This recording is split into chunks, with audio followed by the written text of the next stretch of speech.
Welcome to Tower Talk Business Radio, where we bring you conversations with the top business minds on Long Island and around the nation every week. Featuring expert consultants and small business owners who have found success but are also willing to share their top tips, failures, and give gritty, matter-of-fact advice based on their firsthand experience. Now, let's get down to business on Tower Talk Business Radio on the voice of Nassau Community College, 90.3 WHPC.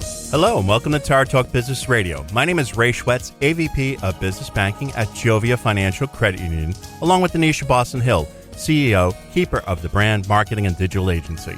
We're focused on being the premier resource for business and entrepreneurship. We bring you weekly business advice, tips, tools, and services that help you grow your business.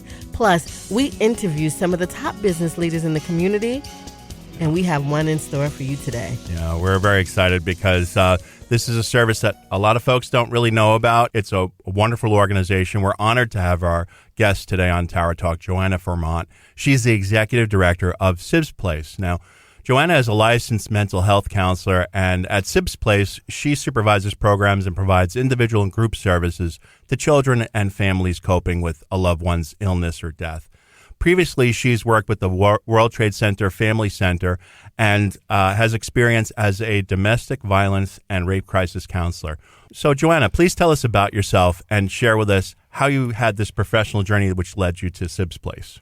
So I've been working as a professional mental health counselor for 25 years, always working with families in some form of crisis. I started at Sibs Place 20 years ago.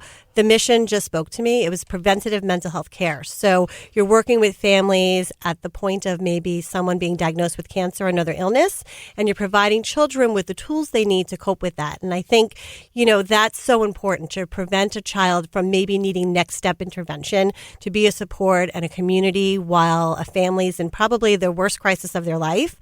Just really spoke to me. And, personally, I'm a mom of two 17-year-olds, and I know that you need to provide great support and communication and coping skills and open ways that you can talk about what's going on with your children. And by supporting them, it's making your family stronger. Yeah, agreed. And we were just talking before the show about how, sometimes for preventative health, like we don't go and seek the expertise of others, doctors and folks. So it's wonderful that you're sharing the information about Sibs Place, that folks are aware that this is available. What is the day-to-day like within Sibs Place? Right. So it could be lots of things. For me, it's, I'm on the executive director, so I might be spending my mornings writing grants and planning fundraisers and being on radio shows and putting out community awareness about the program. But once 3 o'clock... All the glamorous stuff. Yes. Yeah. Well, that's how we keep our doors open. Because then at 3 o'clock, it's, full steam ahead. The children come barging in right after school, and they are with us for 5 hours, from 3 o'clock to 8 o'clock at night. They're able to get one-on-one homework attention through our volunteer population. We are able to give them dinner, snacks. We go through a lot of water and juice boxes at Sibs. I can imagine. Yeah. And, and then once all that is done, we're giving the families that peace of mind that respite piece is done. Their homework is done. They're going to be fed.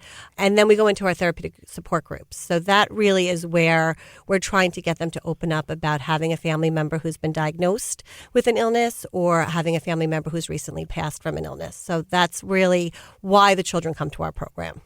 And in your program, how many children do you serve? Is it like independent, one-on-one? Or is it in a group setting? It's completely group setting, although we do have, I have a great team of mental health professionals, always there. So if we needed to pull somebody out one-on-one, we can. But the focus is group-based care. Having a peer express something that you're thinking and afraid to say has a lot of power to it. Yes. So as much as I like to think we're all very talented, and I know my staff, we are very talented, having the peer interactions and that sense of community and having the sense that children completely get them without feeling judged, that's what makes Sibs work, and our children, we had a camp we just finished. We had 48 children enrolled, so in and out, not everyone was there every day. Last year we served 218 participants. So they don't come every night. On an average night, I could have somewhere between 15 or 30 children. Wow. That, it's funny. You mentioned all the services that you provide and even the stuff like the homework assistance and everything. It's funny to really understand what's going on holistically with the family, with the child. Having them there for those activities is so important. And it's something that I kind of realized over the summer we're one of those hub houses. And I love that because all the kids come to the house and I kind of know what's going on. And then when I'm the driver, when I'm driving them home, I hear everything. So I know, all right, this is what's going on with the family, this is going on with the kids. And, so it's good to have that awareness. And I imagine it works very much like that in your setting. Right. Trust is building the minute they walk in the door, right? So even from that simple act of helping them go over their spelling words, right, or having that snack with them and knowing you stocked their favorite snack, they know that this is a place that's a second home and they feel comfortable and they open up very easily. And a lot of those conversations, I say, happen in those soft, quiet moments. While they're doing an art project during free time, they might open up in a bigger way to one of my volunteers who they see more as a peer, or one of my, college interns who they see more of a peer. And then from there, it allows the therapist to come in and have a bigger discussion. And you're right. You see the activity. They're buzzing and they're talking about things that they can't share with their peers. They can complain about their parents just like kids do all over, but there's an added layer of that anxiety. I might be complaining about my mom, but I'm also at the same time very worried because she's undergoing a very serious cancer treatment. So as much as it's frustrating that I can't have the latest iPhone or I'm not allowed to go meet my friends at the corner like all my other peers are, I'm also terrified that what's going to happen to her as she's going into this treatment. And I see that she can't get out of bed or that she's not able to attend to the things in the house like she used to. Now, how do people come to you? Is it, school-based recommendations? Is it the family? I just wonder how that occurs because this is a deep conversation that you're having with children. And I think that helps break down the barriers, right? Right. And it's all of it. I think schools are our biggest referral because the children are there most of the day. So the children, the teachers might notice a difference. Somebody's academic performance is slipping. Behaviorally, they're acting out. They're now getting into fights or they're more withdrawn. So they'll maybe send them to the social worker who will refer it to us. So that's our biggest, but definitely different hospitals, pediatricians, and the families. Moms and dads will do their online search and find us and, contact us, and then we'll follow up with the family directly. And is there a specific area that Sibs Place serves? Is it Long Island only, or is it? As long as you get to us. So we are on the South Shore of Long Island. We're in Rockville Center, but we have families that travel all across Long Island, even Queens. We've had families from, Brooklyn. If they can get to us, we will serve the family. That's amazing. Mm-hmm. Now, I'm sure there are a lot of misconceptions about the work that you do. I had them before we started talking. So what are the biggest misconceptions you see that folks have before they enter the doors? So I think it's really hard to ask for help. And oftentimes parents will maybe hear about the referral but not follow through because they think, well, we don't need it right now. And, I always say to them, we are a support service from day one of diagnosis throughout the journey. And really that allows us, and we've had plenty of conversations where, a parent might learn of their cancer diagnosis and we're having that conversation with the parent, telling the child about it. We could be, really a great support for them. We're guiding them in how to use the words, what communication, what questions they might ask. So that's a big misconception. So oftentimes maybe a family won't get referred to us, even from the school social workers, until maybe they hear that it's terminal or they're about to enter into hospice care. And we, of course, will start working with the family at any point, but it breaks my heart to think that we could have been working with them for the whole, 1 year, 2 year, 5 years leading up to that, giving the children the coping skills that they need and the support, because there are a lot of changes in a house when there's a medical illness, financial changes, social changes, maybe you're not able to have all your friends over anymore because somebody has a compromised immune system. And it's hard for a child of any age to understand these really adult concepts.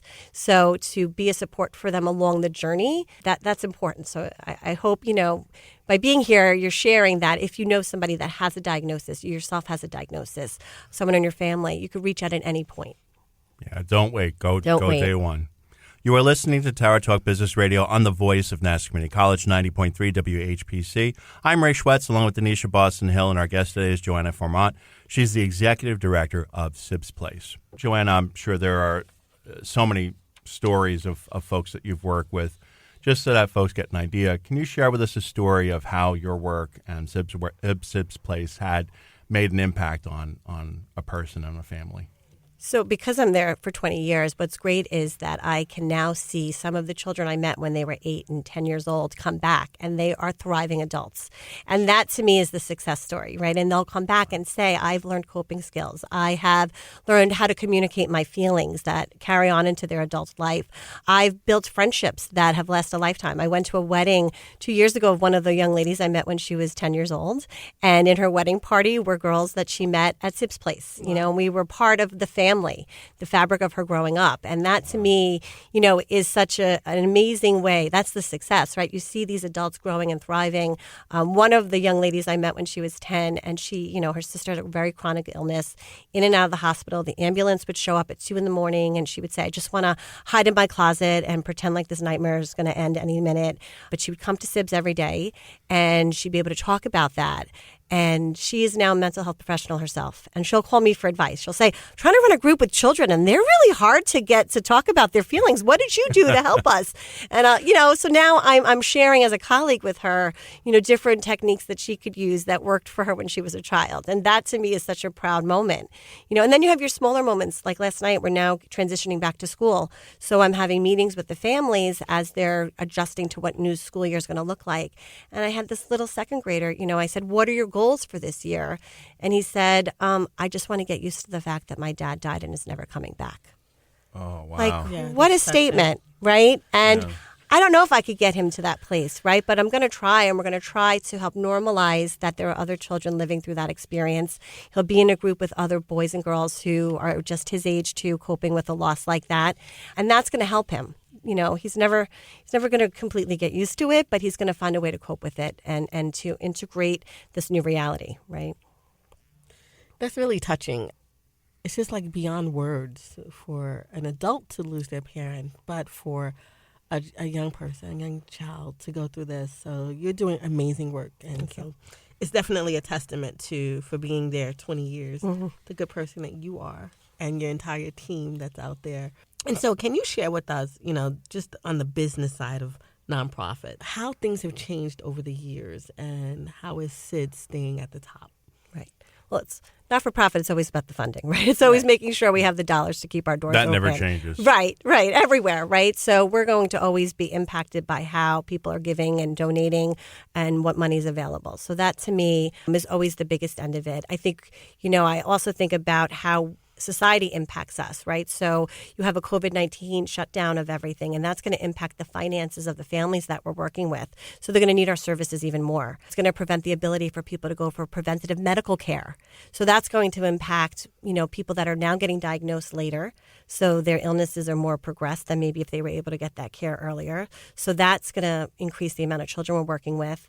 And sadly, I have a huge increase in our bereavement population, I think, because of that, because so many people maybe didn't get that preventative care and now, have died of a heart attack or have died suddenly of an illness that possibly could have been detected. So, how our world is functioning is definitely translating back into not-for-profits. And I think the other big push we're seeing is all over is this need for prevention-based care. And, there's a lot of funding for that. There's a lot of talk about mental health programs, making sure that they're incorporating that.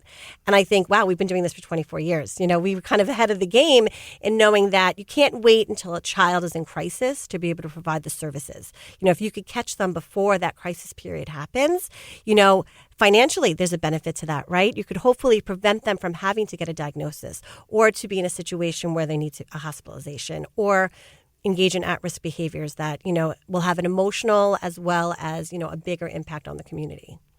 And now, in what ways can people assist, from the community? And, you have your funding.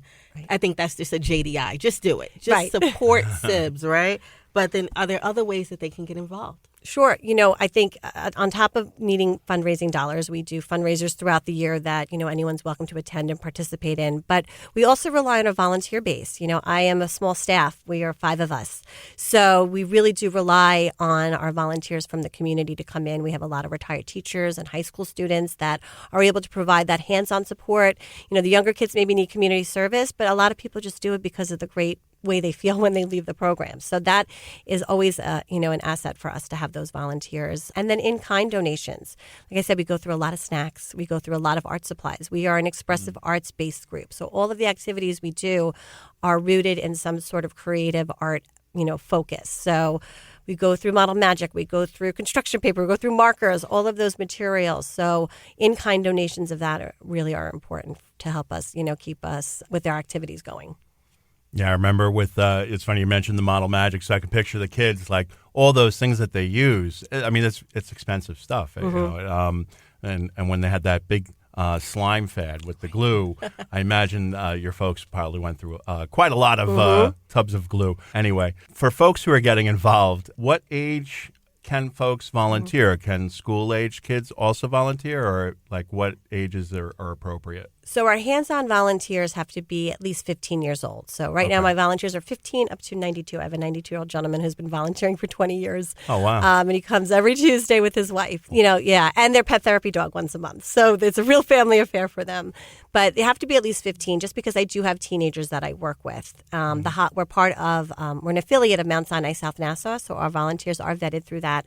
That gives our families a sense of safety. There's background checks, and they know that we're not just letting anybody come in and volunteer. Right. We do ask for a commitment, a 2-hour-a-week commitment for, at least 6 months, because we want to make sure that children have a sense of consistency. Oftentimes when there's illness in a home, when there's a loss in the home, that sense of consistency, that sense of stability can kind of go awry. So we want to make sure that our volunteers are doing that for us. But if a school-age child wanted to be part of giving back, we do lots of collections. I've had plenty of middle school kids or even kindergarten children. One of our local kindergartens do an annual Hop for Sibs that funds our summer camp.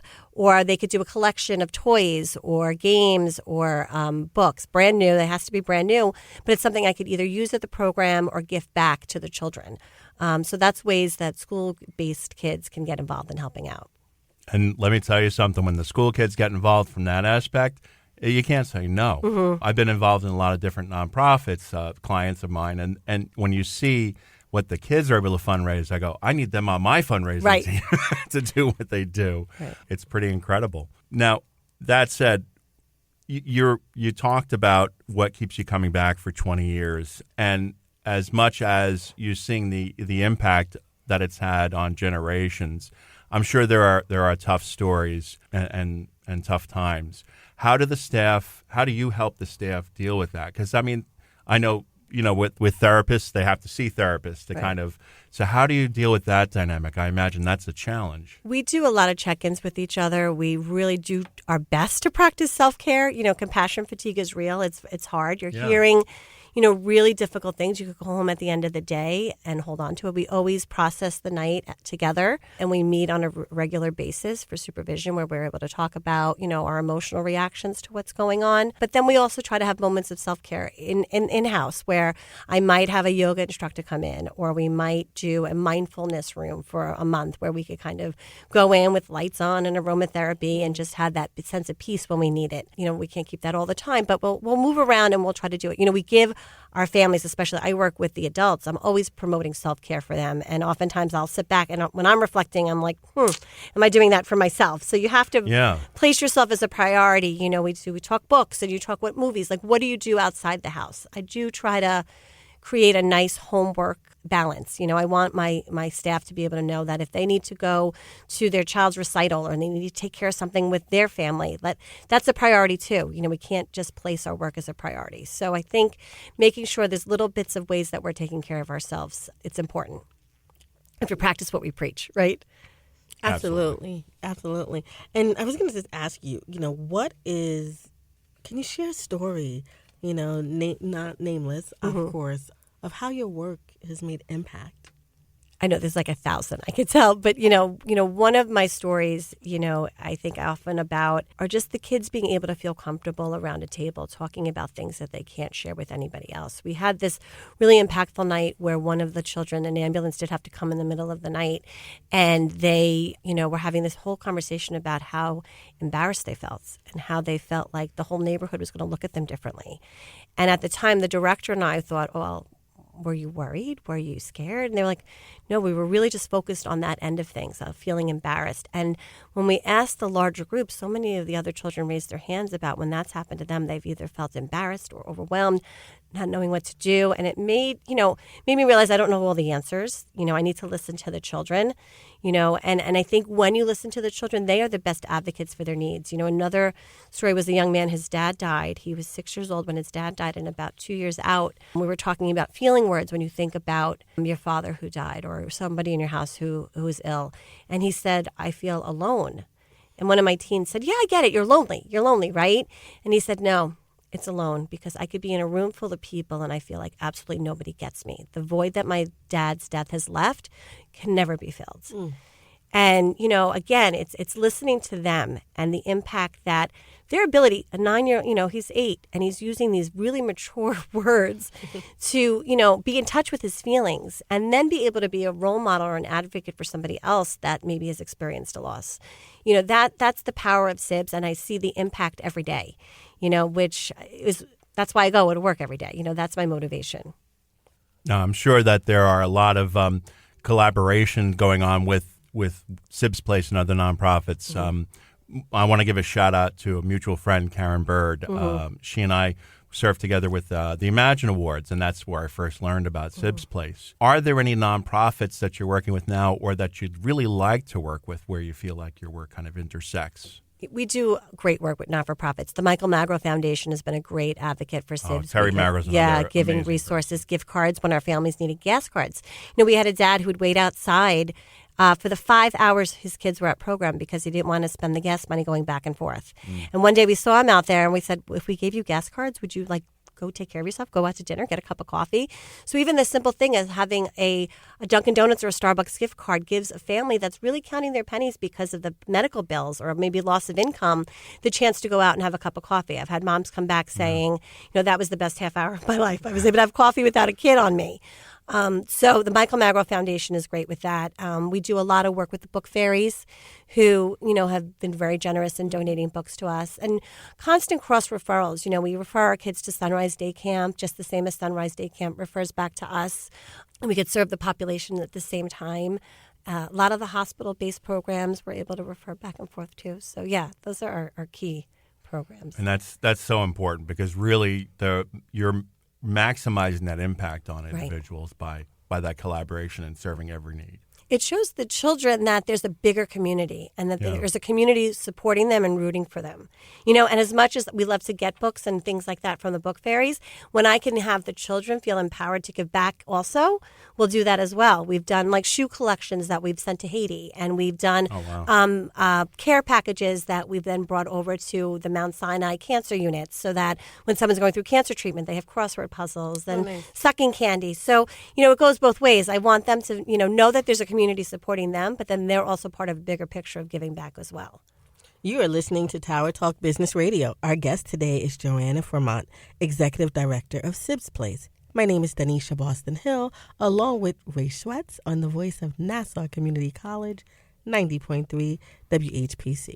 And so, Joanne, we are in this digital age here, and I'm sure there's a lot of noise out there with social media. And I'm assuming that all of us in this room are from the 1900s, as my children call it. How do you interact or intersect with digital and social media and the impact it has on some of your clients overall?